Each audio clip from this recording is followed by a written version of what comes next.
Afternoon, Misfits family. And you're probably wondering, who's white chocolate on the screen right now? It's not Elam. It's not the PG. I'm Jude Reynolds Ocanas, and welcome to the Reynolds Sports Report. I've worked alongside Eric and the PG Michael for quite some time, but they wanted me on, so I'm now your third member of the family here, but we all here to have fun. But before I get into really the preface or kind of the depth of the show, I want to explain why I do this, because I think it's important that before you listen to my sports takes, before you join me on this journey that I will take you through this summer and throughout wherever it may go, you should understand why do I do this, who I am and where it comes from. So you should first understand that sportscasting has always been a dream of mine. When I played basketball, football, or soccer in my backyard, I didn't just shoot the ball or throw the ball. I brought that game to life. I loved announcing aloud in my backyard, whatever sport I was playing for my neighbors to hear. I created scenarios of last-second shots or big-time plays, feeling the moment within my backyard. The emotion of legends Jim Nance, Bob Costas, and Al Michaels brought me closer to my passion. And at the ripe age of 6 years old, I knew this was my destiny. Ever since then, I've devoted my time to this passion. I started a podcast at 13 years old. I joined the high school newspaper. And now, as a rising senior at USC Annenberg School of Communication and Journalism, I'm working for a sports radio show and an outlet. My passion has never wavered in those 15 years, but I found my why through life experiences. The sports media industry has boomed with numerous ways to consume content that seemed unimaginable 2 decades ago. However, in the process, much negativity has been brought to the space. A constant need to bring down players, teams, or even organizations is at the root of all of these shows. But we often ignore the stories of what people are doing to win. I've been told by a handful of professionals in the field that it's easier to sell the negative than a positive of a story. And that makes me sad, quite frankly, because it doesn't have to be that way. We are just trained in this digital age to hate and not love. With the Reynolds Sports Report, I will spotlight those helping to deliver success to their teams. Does that mean I won't be objective? Of course not. It has to go both ways. But with a society that has become too negative, we often forget about those doing good in the world and in sports. I'm Jude Reynolds Ocanas. Welcome to the Reynolds Sports Report, where the love for the game always wins. Now, you're probably asking yourself, I do a lot of sports media, but where have I been for the past 5 months? I kind of went MO. And simply for the fact that I went abroad. I took a huge suitcase that was way over the weight limit. And trust me, those airlines don't mess around when it comes to that extra weight. I'm just forewarning now. If you ever do that, make sure you are under the weight limit. They will get they'll do every small little thing to get money out of you. But I went to Italy for 5 months. It was part of a study abroad experience going with about 26 USC students. And it was through my journalism school. So, I got attuned, took 4 classes that kind of center around journalism, communications, and that kind of whole ordeal. But really, the experience of going abroad is being able to experience new cultures, food, and even lifestyles. And I saw that in Italy. I understood what the work-life balance is there compared to America. And to be honest, it's very, very different. Here in America, we love the sensation of always working, that 24-hour grind, even that Mamba mentality, never stop, never be satisfied. And it's a great thing to have. It truly is. But you also see people over there. They're a little bit happier. They're enjoying life a little bit more. And sure, they have work to do. But at the end of the day, the work is not what consumes them. It's their social life. It's the people around them. It's their family that consumes them and brings them joy. And so that was eye-opening for me. As someone who's started his career in sports journalism, I've been very tied to this profession. And it was a good opportunity for me to get out of my shell and see what else is among the world. Now, I'm not saying that Europe is this kingdom of riches and all this great, because it's not. We also learned very much about the dark side of even Italy when it comes to migration and economy. And so I was a little bit more appreciative of things we also had in America. a job market that, sure, at this moment, the economy is not doing great, but you have a lot more flexibility to move up and down. You can put your passions to paper. You could put them to real life, and there's more of an opportunity for you to grow that. You could be an entrepreneur yourself. Those are all things that in Italy is not easy to do. But the best thing that I probably did in my study abroad experience was to experience the sports there. And no, they don't really have American football. Basketball is sort of a thing, and baseball really is only in Asia. So I had to defer. And that was fine with me because I enjoyed my 5 months going to numerous soccer matches across Italy. And it was a great, great experience because as someone that's grown up, played soccer for 12 years at a club sports level, I love the sport, and I did, and I love to play it, but I don't think I really understood the roots of it, where it came from. And so that was also the eye-opening experience of being abroad, of seeing this is how a culture really prioritizes their top sport, right? We have the NFL here, we have the NBA, and we love it, right? We die for it. We have diehard fans. Over there, it's the same thing, just with a different sport. So my piece of advice and how you should experience study abroad is by going to a soccer match. The ability to see people in their natural element will give you a deeper appreciation for the culture that you're at hand. And so right here, I'm going to present you a fun little thing that I did today. I'm going to tell you the top three European stadiums that I attended while being abroad. Now, for reference, I was in Italy. I did go to a game in Dublin, and I went to a game in France. But I'm keeping this off the list because most of my experiences were when I was going abroad. So without further ado, let's roll the tape, and let's start off with number 3. And that is Diego Maradona Stadium in Naples, home to Napoli, and now the Serie A champions for the 4th time in their team's history. So congratulations to them.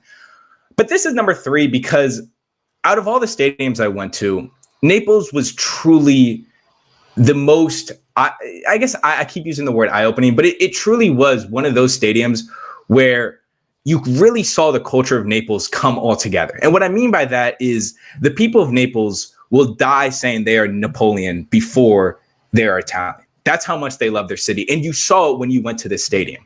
The atmosphere before the stadium, all around, people are out.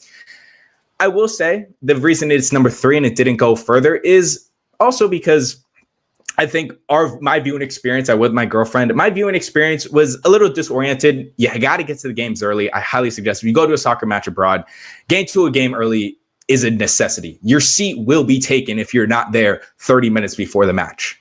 It's just kind of customary. In every stadium, every game you're going to go to is crowded. So you have to you got to get to your seats early. And also there's a lot of pregame. There's a lot of songs they do, and I'll get into that later. But number 2 is San Siro in Milan, which is also the largest stadium in Italy. It fits 75,000. And you can see from this view, this picture is taken from quite literally the last seat in this stadium. I went with 2 of my buddies, and this was a special game. And I think this is why it makes the mark at number 2, because I went for the Milan Derby, which is Inter versus AC Milan. And the game itself already brought so much passion to the stands, but also the fans themselves, right? The Inter Milan fans were going at it from 2 hours before kickoff to outside in the courtyard when everyone was walking home. There was a last minute goal by Inter Milan that made fans go crazy. But while they did that, they were able to, while they did that, fans were able to really experience everything on display.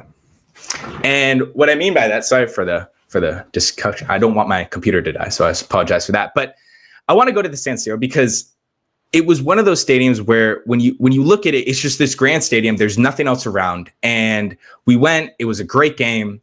But like I said, the energy from the people was top notch. It was top notch. You could tell that people just love this team with every single bone in their body. And so that's why I have San Siro at number 2. And then lastly, at number 1, I have to go with no other than Stadio Olimpico. Now, guys, you're going to call me a homer right here because I did spend my semester abroad in Rome, but I went to this stadium 3 different times. And every time I had a different experience. And the crowd every time was just as thrilling, but it was a different type of game, right? One game was a huge game in the Europa League, semifinals or in the quarterfinals. Another game was a regular season match. And it didn't change how the fans came out and participated. I mean, I'm telling you what I loved most about and this goes for all three stadiums. Every team in Italy has their own pregame song. And what I mean by that is it's not just, oh, let's go Roma, right? Like it's a song that is dedicated to the city in Rome, in Milan, in Florence, in Naples. All of these teams have songs directly for so they sing it. And sure, they play it over the speakers, but you don't hear that. You hear the 45,000 people. You hear the 75,000 people in that stadium singing that song. And that instantly gave me goosebumps. I mean, if you have the opportunity to go, I highly suggest you go to any of these stadiums. I know I put a ranking, and I'm obviously biased. I think Stadio Olimpico is the best. It is also home for the Italian national football team. But I think wherever you go, you are going to see this atmosphere. And so I highly suggest if you go and you're enjoying yourself abroad, try to go to a soccer match. Just go see it. Even if you're not a sports fan, I truly believe that is where you are going to be able to see some of the most authentic experiences with people that you're living with during abroad. But I got to get further, and I got to introduce my favorite segment, and now going to be a reoccurring segment, what I like to call Winner's Circle of the Week. It's a new segment that I'm bringing to you guys, and when the team needed this player, they delivered.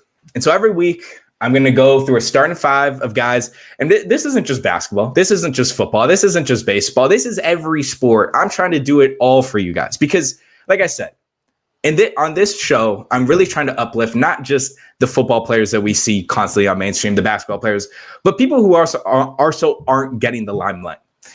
Unfortunately, the first dude I'm going to have to mention is the NBA MVP, Shai Gilgeous-Alexander. I mean, what more do I need to say?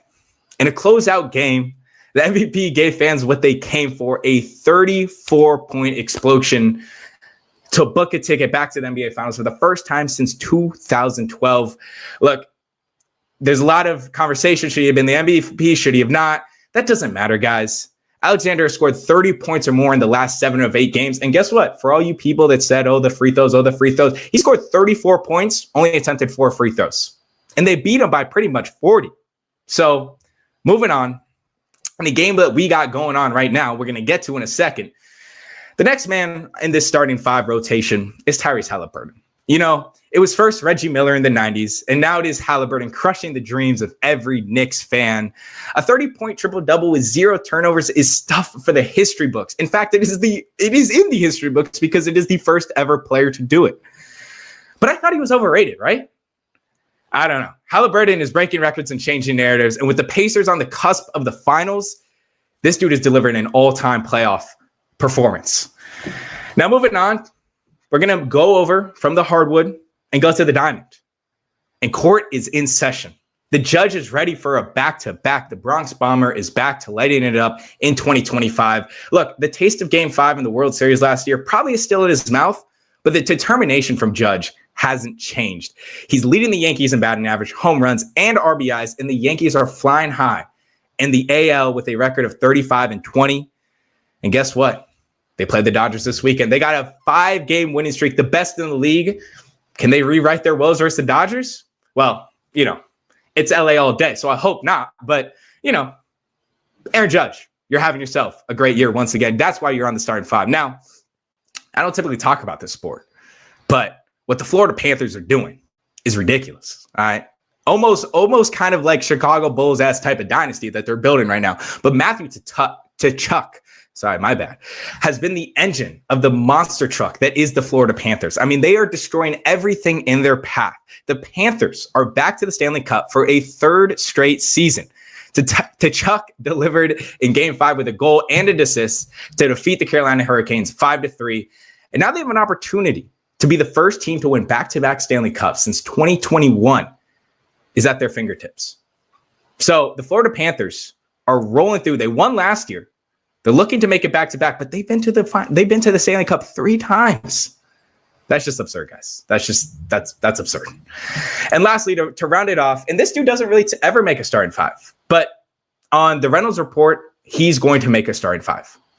And that is no other than Alex Caruso. His attributions are not going to show up on the stat sheet. But what I'm telling you is that this undrafted guard has been crucial for the Thunder all postseason long. It started with neutralizing Nikola Jokic. And now it was being pest control for that Ant-Man in Minnesota. I'm talking this relentless energy and fighting on defense is the Caruso special that Lakers fans got used to seeing. And now Thunder fans are loving because the Thunder are back in the championship and an opportunity to win it. So that has been your winner's circle starting five. And I think if we're going to stay on any type of court, it's going to be the hardwood because, guys, we got some NBA action happening right now. But before we get to the Pacers Knicks, and before I talk too much about that, I got to talk about the Thunder because, like I said, in the show, we are going to uplift. We are going to show how people are delivering success day in and day out.